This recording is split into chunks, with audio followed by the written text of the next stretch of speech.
अगर कोई इंसान सच्चा प्यार करता होगा ना, तो ये 4 चीजें जरूर करेगा, नहीं तो समझ जाना तुम अभी धोखे में हो।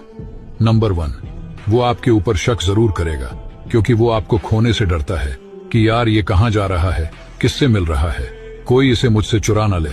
नंबर 2, वो आपको किसी से बात नहीं करने देगा। लड़के अपनी गर्लफ्रेंड को, लड़कियां अपने बॉयफ्रेंड को ऑपोजिट लोगों से दूर रखते हैं, क्योंकि ऐसे में बहुत ज्यादा जलन होता है अगर किसी और का प्यार किसी और से बात करे तो। नंबर 3, हमेशा सॉरी बोलना। पार्टनर अगर सच में प्यार करेगा ना, तो वो ये नहीं देखेगा कि मेरा सेल्फ रिस्पेक्ट गिर रहा है।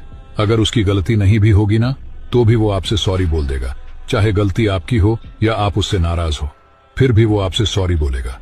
और आखिरी बात, अगर सच में सामने वाला आपसे प्यार करता होगा ना, अगर आपकी कोई गलती हुई और वो आपसे नाराज है, तो सच बता रहा हूं, वो आपसे ज्यादा देर तक नाराज नहीं रह पाएगा, क्योंकि उससे रहा ही नहीं।